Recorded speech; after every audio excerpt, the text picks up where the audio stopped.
Саламатсыздар ма, құрметті студенттер? Педагогиканы оқыту пәні. Бүгін екінші дәріс оқу пәні ретіндегі педагогика дамуының негізгі кезеңдері. Өткен жолы біз бірінші дәрісте жалпы ғылым және оқу пәні, олардың өзара байланыстары мен ерекшеліктерін қарастырған болатынбыз. Яғни есімізге түсіре кететін болсақ, ғылым, оқу пәні ұғымдары. Яғни ғылым дегеніміз не екен? Қалай түсіндік? Табиғат және қоғам, ойлау заңдылықтарын тануға бағытталған адамзат қызметінің бір саласы дедік. Яғни бір сөзбен айтқан кезде ақиқатты тану. Оқу пәні ол бізде ғылыми білімдердің педагогикалық іріктеуден өткен оқушылардың жас ерекшелігі мен танымдық мүмкіндіктеріне бейімделген мазмұны деп айттық.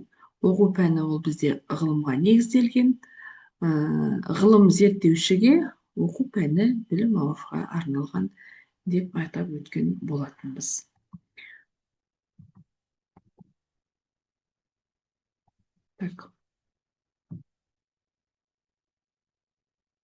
Педагогиканың бүгінгі екінші дәрісіміздің аясында келесідей сұрақтарды қамтитын боламыз. Педагогиканың ғылым ретінде қалыптасуы, ежелгі және орта ғасырлық педагогикалық ойлар, педагогиканың оқу пәніне айналу ерекшеліктері, педагогика пәнінің қазіргі құрылымы мен бағыттары. Қолданылатын сіздерге ұсынылатын әдебиеттермен таныстыра кетейін. Ғұбайдуллинаның педагогика оқыту әдістемесі оқулығы, Мұхамбетжанованың педагогиканы оқыту әдістемесі оқулығы, Мыңбаеваның методика преподавания педагогики учебное пособие. Қолдансаңыздар болады. Біздің аталған оқу құралдары біздің кітапханамызда бар. Қосымша әдебиеттерді де қолдансаңыздар болады. Электрондық әдебиеттер нұсқасы да кітапханамызда көрсетілген, кеңінен пайдалансаңыздар әбден мүмкін. Педагогиканың классикалық кезеңіне келетін болсақ, Джон Лок, Жан-Жак Руссо, Песталоцци, Герберт сынды ғалымдардың еңбектерінде, бірқатар еңбектерінде атап айтатын болсақ, Джон Лок танымның тәжірибеге негізделетін идеясын ұсынған. Бұл білім берудегі жеке тәжірибенің маңыздылығын көрсетеді. Жан-Жак Руссо болса, Емил немесе тәрбие туралы еңбегінде баланың табиғи дамуына кедергі келтірмейтін табиғи тәрбие идеясын насихаттайды. Песталоцци болса, адамның жан-жақты дамуы мен еңбек тәрбиесіне ерекше көңіл бөліп, бала жүрегін дамыту қажеттілігін алға жетелейді. Герберт педагогиканы ғылыми негіздеп, оқытудың 4 формальды қадамын ұсынған. Айқындық, ассоциация, жүйелеу және әдіс. Енді педагогиканың тармақталуы мен жүйеленуіне келетін болсақ, 19 ғасырда педагогика жеке ғылым ретінде нығайып, оның әртүрлі бағыттары мен салалары қалыптасады. Бұл кезеңде білім беру жүйесінің күрделенуіне және қоғамның әртүрлі қажеттіліктеріне жауап ретінде педагогикалық ойлар дамиды. Яғни жалпы педагогика, мектеп педагогикасы, арнайы педагогика, сурдопедагогика, тифло, яғни дефектологияға кіреді. Мектеп тану, отбасы тәрбиенің педагогикасы, басқару педагогикасы ретінде. Бұл жаңағы сіздер педагогика курсын оқыған кезде өткен болатынсыздар. 20 ғасырдың педагогиканың ғылыми және практикалық дамуына тоқталатын болсақ, теория мен әдістеме. Яғни 20 ғасыр бұл бізде педагогика теориясы мен оқыту әдістемесінің қарқынды дамуымен сипатталады. Оқытудың жаңа модельдері, оқу жоспарлары мен бағдарламалары жасалған. Вальдорфтік педагогика Яғни рухани мистикалық негізде оқыту жүйесі баланың шығармашылық және рухани дамуына басымдық беретін педагогика. Адамгершілік қағидалары, яғни педагогикалық такт, мұғалім мен оқушы арасындағы құрмет, түсіністік сияқты адамгершілік қағидаларының маңызы арта бастаған. Ал енді Қазақстанда педагогиканың даму ерекшелігіне келетін болсақ, кеңес дәуірінде, тәуелсіздік кезінде, қазіргі таңдағы бізге білім беру тұжырымдамасының аясына дейінгі уақытты қарастыратын, ерекшелікті қарастыратын болсақ, яғни кеңес дәуірінде білім беру жүйесі ортақ стандарттарға негізделген міндетті орта білім алуға бағытталды. Оқулықтар мен бағдарламалар ол бір орталықтандырылған түрде жасалып, білім беру орталарында, яғни мектептерде бірыңғай оқыту жүйесі қалыптастырылған. Тәуелсіздік кезеңімізге келетін болсақ, Қазақстан тәуелсіздік алғаннан кейін білім беру саласында ауқымды реформалар жүргізілгені айқын.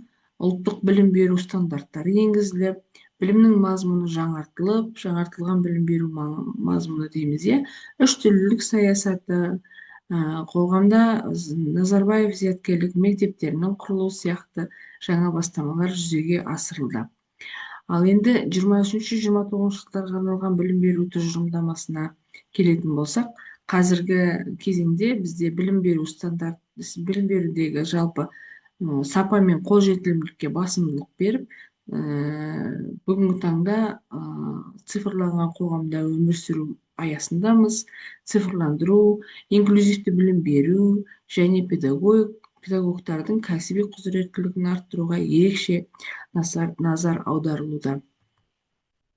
Қазіргі педагогиканың жаңа бағыттары менен міндеттері: әлеуметтік педагогика, яғни оқушылардың психологиялық, педагогикалық және әлеуметтік қолдауын қамтамасыз етеді, әсіресе қиын өмірлік жағдайларға тап болған балаларға басымдық береді. Инклюзивті білім беру, яғни ерекше білім беру қажеттіліктері бар балаларды жалпы білім беру жүйесіне интеграциялау арқылы оларды толыққанды дамуына жағдай жасайды. Цифрландыру және инновация. Білім беру процесіне заманауи ақпараттық технологиялар менен инновациялық оқыту әдістерін енгізу арқылы оқытудың тиімділігін арттырады. Енді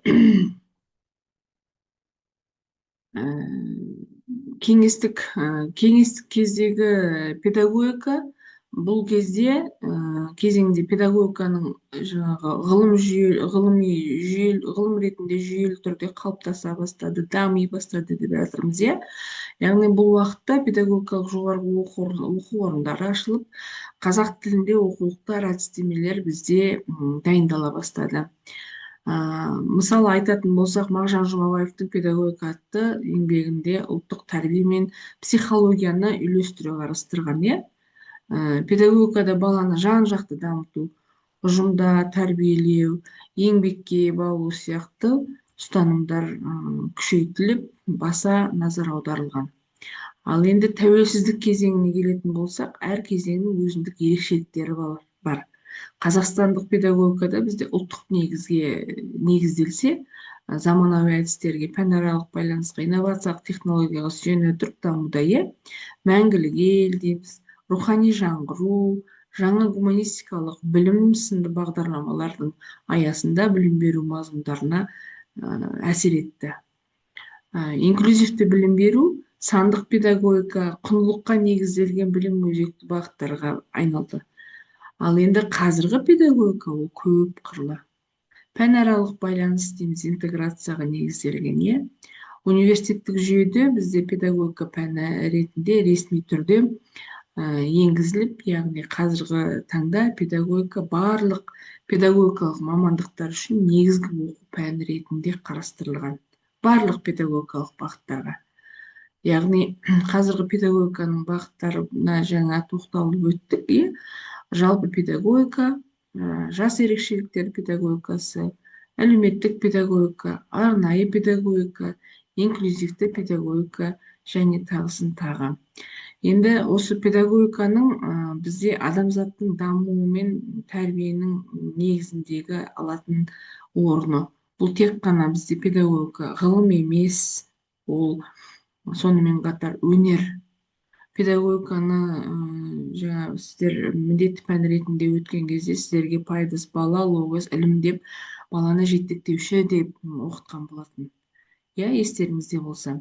Ол адамзат қоғамының дамуы мен өркениетін ілгерілеу үшін негіз болады.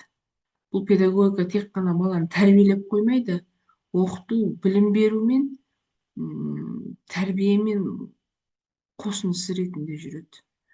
Яғни осы тарихи әр кезеңнің өзіндік педагогикалық ойларын, тәжірибесі бүгінгі білім беру жүйесінің іргетасын қалап отыр десек, қалады десек қателеспейміз. Келісесіздер ғой? Иә, ғылым мен өнердің тоғысы. Ал енді қалай ғылым мен өнер байланысады?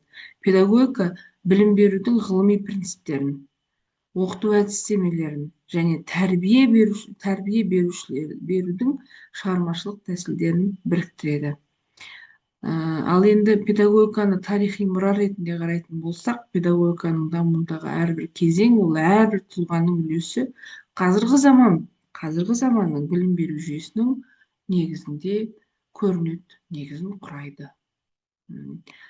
Ал енді болашаққа қарайтын болсақ, болашақ педагогика адамгершілік құндылықтарды, рухани байлықты және жоғарғы технологиялық инновацияларды үйлестіре отырып, толыққанды саналы және жауапты азаматтарды тәрбиелеуді мақсат етеді, иә.